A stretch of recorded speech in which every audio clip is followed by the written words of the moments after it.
So we are back with another lift recap video and इसमें हमारी lift का recap करेंगे हम as usual. So देखते क्या आता है आगे. So here we go. पहली लिफ्ट हम बेसिकली कर रहे हैं 130 के 3 रेप बेंच पे एंड इसमें वही है अच्छा आता है सेट पूरा. लेकिन मैं उतना सेटिस्फाइड नहीं था इस चीज़ से क्योंकि मैं कंट्रोल नहीं कर पाया. लेकिन एक और बात है, जब हम एक चीज़ से दूसरी चीज़ पे जाते हैं बहुत टाइम बाद, तो कुछ ना कुछ फैक्टर इन सब कुछ फैक्टर इन नहीं कर पाते तुम. एक ना एक चीज़ रह ही जाती है. तो कंट्रोल मेरे से यहाँ पे रह गया. तो बेसिकली मेरे को साइकोलॉजिकली इसको निकालना था अपने दिमाग से कि कैसे 3 रैप, मतलब मेरे दिमाग में बैठे हुए थे कि 3 रैप मुश्किल है मेरे लिए 130 के. तो उसको निकालना था, तो मैंने कम से कम एनर्जी वेस्ट करके, ज़्यादा कंट्रोल या पॉज ना देकर जिससे एनर्जी वेस्ट होती है, वो उधर ध्यान ना देके simple A to B move कराने की कोशिश की उसको एज फास्ट तो नहीं, मतलब एज बेस्ट एज पॉसिबल जितनी मेरी स्ट्रेंथ थी उस हिसाब से. So here we go. And वही टेक्निक वही है जो बताई थी. तो ज़्यादा वो नहीं, सिंपल सब कुछ वैसे के वैसे रखना है, बस थोड़ा कंट्रोल पे ध्यान देना है. वो भी देते रहेंगे धीरे धीरे आगे.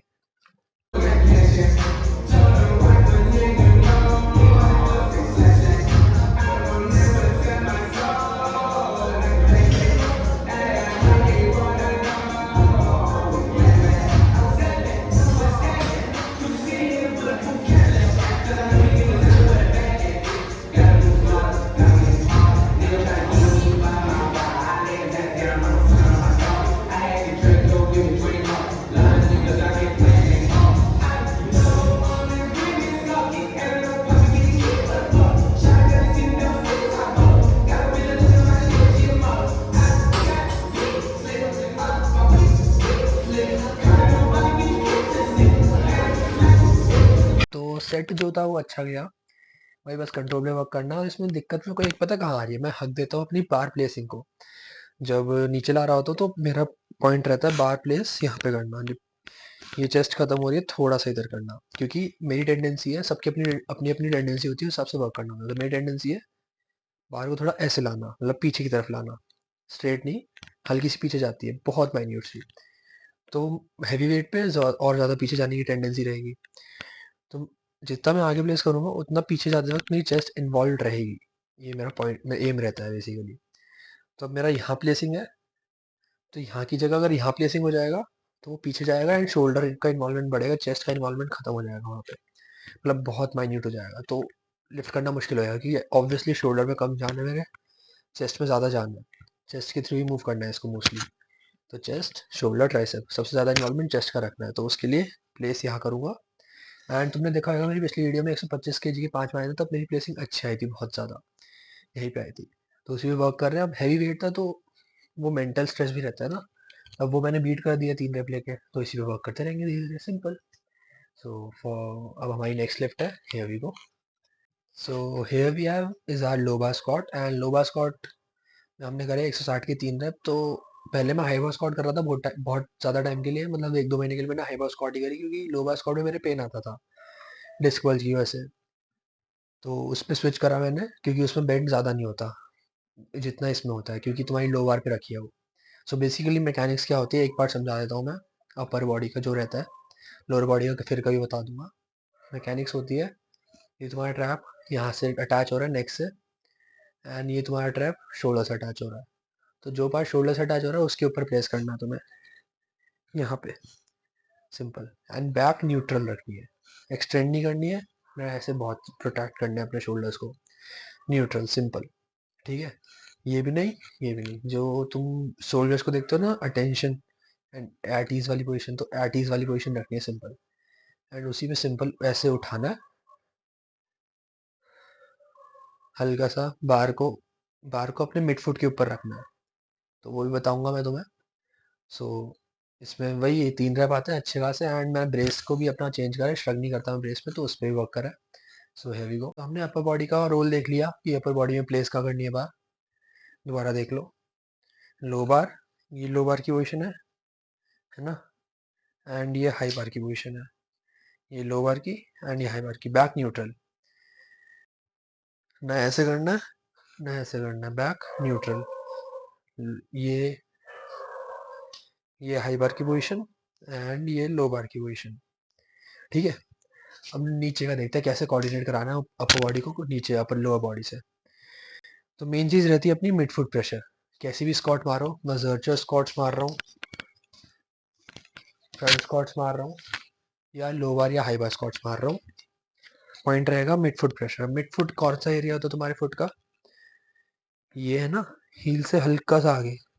हील तो ये हो गई, तो हील से हल्का सा आगे ये, यहाँ से लेके यहाँ तक, ये पूरा तुम्हारा मिड फुट एरिया है। यहीं से सबसे ज़्यादा फोर्स प्रोड्यूस कर सकते हो तुम स्क्वाट में, मैक्सिमम लोड उठाने के लिए। ना यहाँ से कर सकते हो ना यहाँ से कर सकते हो, जो मिसकंसेप्शन है ना हील से कर सकते हो, नहीं, यहीं से होता है सारा। अब तुम्हें पता कैसे लगेगा कि मिड फुट पे प्रेशर है? तो तुम्हें ये देखना है कि बार प्लेस करने के बाद अगर तुम ये उठा पा रहे हो या फिर ये उठा पा रहे हो, मतलब मिड फुट पे प्रेशर नहीं है। अब मैं ऐसी पोजिशनिंग में आया कि मैं ना इसको उठा पा रहा हूँ ना इसको उठा पा रहा हूँ हील्स को, तो मतलब मिड फुट पे प्रेशर है। स्टांस तुम्हें अपना फक अराउंड करके देखना पड़ेगा कि शोल्डर विड्थ पे हो जाता है काम या फिर वाइड करना पड़ेगा बस, ठीक है? तो फक अराउंड करके देखो। एंड नाउ हमने अपर बॉडी और लोअर बॉडी को देख लिया, कोऑर्डिनेट कर लिया। अब यहाँ पे प्लेस करेंगे बार, और हल्का सा मिड फुट पे प्रेशर बनाने के लिए कंप्लीटली नीज को ब्रेक करेंगे, हिप्स को ब्रेक करेंगे थोड़ा सा। पहले ही हल्का सा ब्रेक कर लो दोनों का। ये नीज को ब्रेक करा, ये हिप्स को ब्रेक करा। एंड लो बार है तो हल्का सा बेंड होना पड़ेगा, और जिससे मिड फुट पे प्रेशर आए। सो मैं हल्का सा बेंड हुआ, मिड फुट प्रेशर आए, नी ब्रेक, हिप ब्रेक, ऐसे के ऐसे, है ना? अब मेरे मिड फुट पे प्रेशर है। अब सबसे इंपॉर्टेंट चीज़, अब तुमने कोऑर्डिनेट तो करा लिया लेकिन आउटपुट अच्छा है, दोनों अच्छे से काम कर पाए आगे, उसके लिए थ्रू द, मतलब दोनों अच्छे से काम कर पाए थ्रू द मोशन, उसके लिए तुम्हें अच्छा एक ब्रेस करना पड़ेगा। उसके लिए उसमें क्या होता है, पहले हवा निकालो, फिर पेट में बहुत जोर से हवा भरो। जोर से भी नहीं, पेट में हवा भरो जितनी भर रहे हो। इसकी भी टेक्निक्स बताऊंगा तुम्हें बहुत। तो ये placing, knee break, hip break, brace, puck, ये placing, knee break, hip break, brace, squat, one more.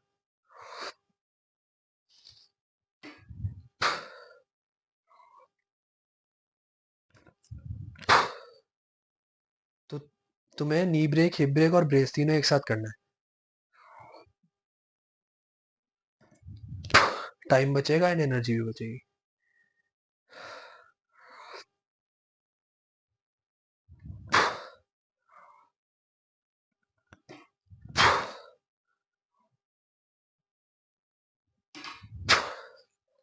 तो मेरे को बेंड अपने हिसाब से होना पड़ रहा है जितना मैं हो सकता हूँ, मेरे मिडफुट पे प्रेशर रहा है, जिससे ज़्यादा बेंड होऊंगा तो टोस पे चल जाऊंगा, कम बेंड होऊंगा हील्स पे आ जाऊंगा, है ना? तो उतना ही बेंड हो रहा है मैं लो बार स्क्वाट में जितना मेरे को बॉडी अलाउ कर सकती है। अब किसी की बॉडी और बेंड मांगेगी मांगेगी तो उनको देना पड़ेगा। किसी की बॉडी कम बेंड में ही डेप्थ दे देगी वो वाली, तो उनका और अच्छी बात है, उससे काम चल जाएगा। लेकिन बॉडी के हिसाब से तुम्हें एडजस्ट करना पड़ेगा, तो रोने की जगह उस पर एडजस्ट करना सीखो। सो जो स्क्वाट में मैंने तुम्हें हिप ब्रेक और नी ब्रेक वाली अप्रोच बताई है, वो भी मैंने अभी पर्सनली खुद यूज़ करना शुरू करा है। एंड मतलब ज़्यादा टाइम भी नहीं हुआ, 1 महीना हुआ है। तो सबकी अलग अलग अप्रोच होती है मिड फुट प्रेशर इंक्रीज करने के लिए। मैंने ये अप्रोच स्टार्ट करी है, मैंने किसी को करते हुए देखा नहीं है, ना किसी से सुना है, बस खुद ऐसे रियलाइज़ करा है कि इससे मैं थोड़ा अच्छा कर सकता हूँ, कि आई एम जस्ट ट्राइंग। तो तुम अपनी अप्रोच यूज़ कर सकते हो। जैसे मैंने बीच में प्री हिंज करना शुरू किया था, वो बहुत चला था। प्री हिंज करते थे, उसमें हिप्स को बैक करते थे, नीज को ब्रेक नहीं करते थे ज़्यादा। मैंने ट्राई किया था, लेकिन उससे लोअर बैक पे पेन बढ़ने लग गया था, मतलब पता नहीं क्यों। अगर सही रहा तो आगे चल के अच्छे से ट्राई कर लूँगा, लेकिन अभी मेरा ये सही चल रहा है तो इसी पे चला रहूँगा। एंड मिडफुट प्रेशर अच्छा आता है इस पे। सो तुम अपनी कोई भी अप्रोच यूज़ कर सकते हो, कोई दिक्कत नहीं है उसमें। सब पे अपना अपना होता है, ठीक है? मैं बस बता सकता हूँ कि मिडफुट प्रेशर इंपॉर्टेंट है, ठीक है? हील्स पे नहीं लाना है, टोस पे नहीं लाना है, मिडफुट पे लाना है। So here is our lift.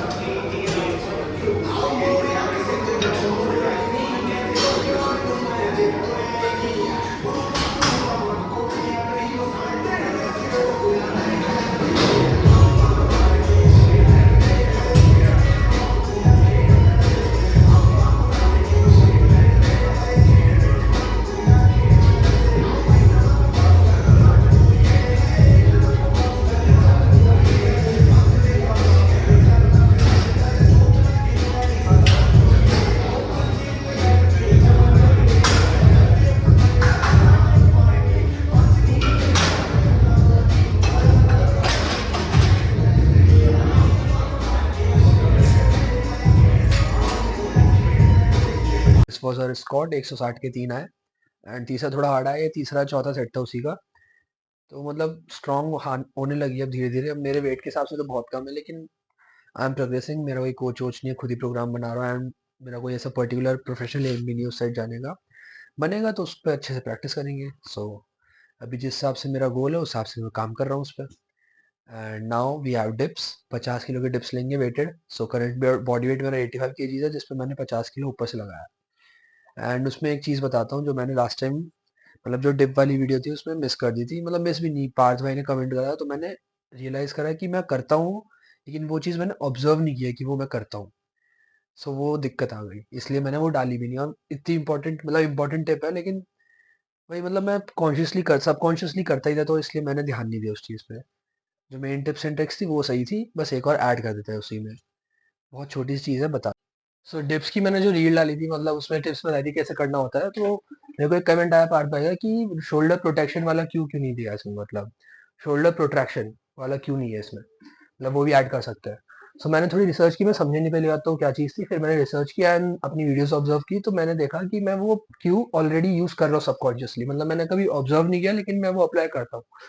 तो शोल्डर प्रोट्रैक्शन का मतलब होता है ऐसे स्कैपुला को ओपन करना, तो तुम्हारा शोल्डर प्रोट्रैक्ट होता है एंड फिर रिट्रैक्ट, ये रिट्रैक्ट होता है। तो मैं इस क्यू को ऐसे नहीं लेता कि मैं शोल्डर प्रोटेक्ट कर रहा हूँ, मैं इस क्यू को ऐसे लेता हूँ कि मैं रिवर्स श्रग कर रहा हूँ। अब रिवर्स श्रग क्या होता है? नॉर्मल श्रग में तुम्हें वेट नीचे खींच रहा होता है एंड तुम ट्रैप से वेट को ऊपर खींचते हो। रिवर्स श्रग में तुम्हें वेट ऊपर पुश कर रहा होता है एंड उसको तुम नीचे पुश करते हो वेट को। मतलब पुल की जगह तुम पुश करते हो नीचे। और ये मैं दो चीज करता हूँ इसमें। पुश करने के साथ साथ अपनी चेस्ट को डाउन मूव कर देता हूँ, तो शोल्डर प्रोटेक्ट हो गए मेरे अपने आप। सो तुम भी ऐसा मतलब यूज कर सकते हो एज अ रिवर्स श्रग। अब क्या होता है, बहुत लोग स्टार्टिंग पोजिशन में ऐसे रहते हैं। अब तुम्हारी नॉर्मल, तुम अगर कोई फोर्स नहीं लगा रहे हो ट्रैप से, तो तुम ऐसे ही रहोगे अगर डिप कर रहे हो तो। एंड ऐसे करने में डिप में बहुत बहुत ज्यादा ही दिक्कत आएगी। ठीक है, चेस्ट एंगेजमेंट भी अच्छा नहीं आएगा। तो हो जाएगी, लेकिन चेस्ट एंगेजमेंट अच्छा नहीं आएगा एंड तुम्हें पेन भी आएगा विद टाइम। सो प्रोट्रैक्शन से हम उस चीज को अवॉइड कर सकते हैं। कैसे? ये एंड रिवर्स श्रग। मेरी चेस्ट पॉइंट डाउन कर रही है, सामने की तरफ थोड़ा नीचे पॉइंट कर रही है एंड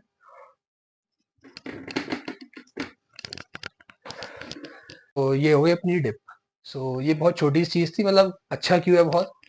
अब इससे कि मतलब मैंने ऑब्जर्व नहीं किया, नहीं तो ऑब्जर्व किया तो मैं बता भी देता। So you can add this in chest dips 101। So coming up is a dip और 50 kg। सो ये मैंने मतलब मेरी चौथी एक्सरसाइज थी ये बेसिकली। सो उस हिसाब से अच्छा आ गया वेट भी एंड ग्रिप्स भी।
So next up we have is rowing.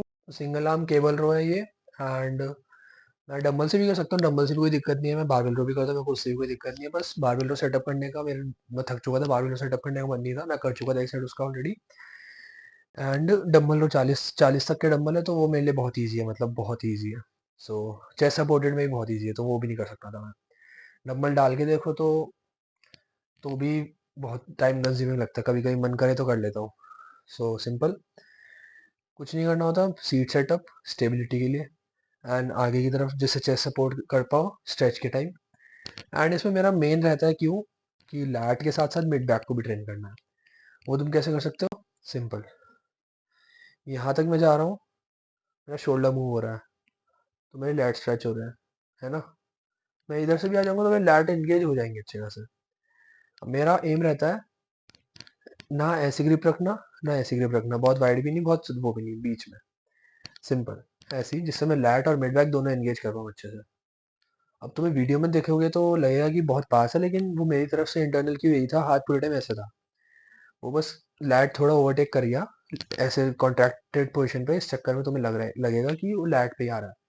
लेकिन एज यू विल सी, मैं जब ऐसे जा रहा हूँ तो हाथ को ऐसे कर ले रहा हूँ, एंड शोल्डर यहाँ तक एक्सटेंड हो चुका है मेरा, इससे ज़्यादा शोल्डर आगे नहीं जा सकता।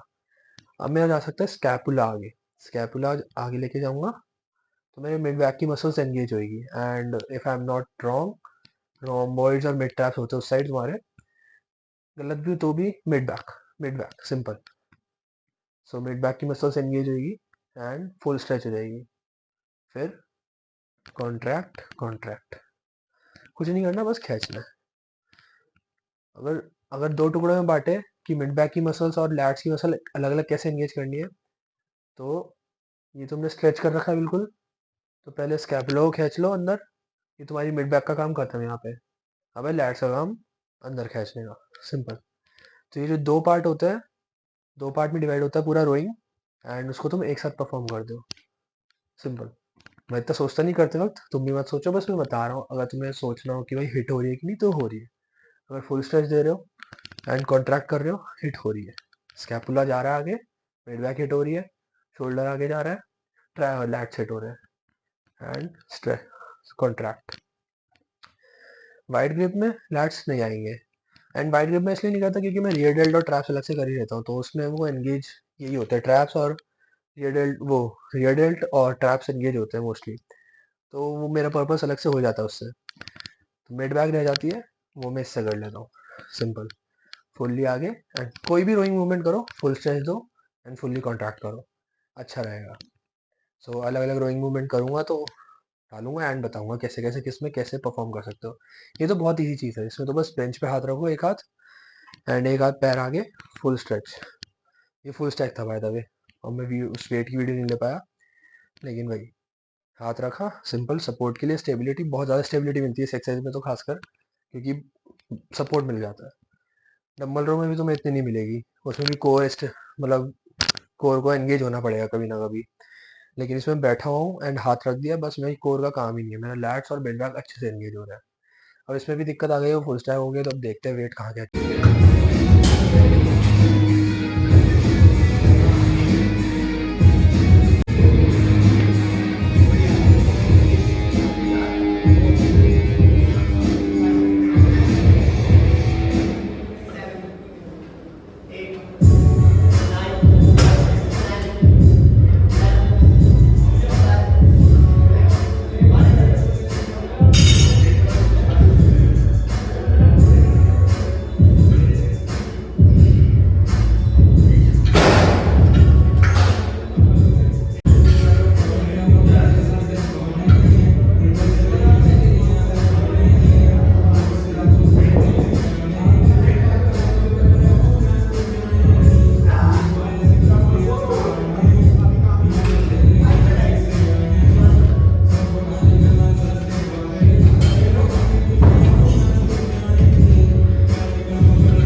सो next up is our deadlift, 225 का सिंगल रिकॉर्ड किया मैंने, एंड मतलब बहुत ही खुशी होती है बताते हुए, बहुत प्यारा गया स्मूथ, तुम भी देख लेना।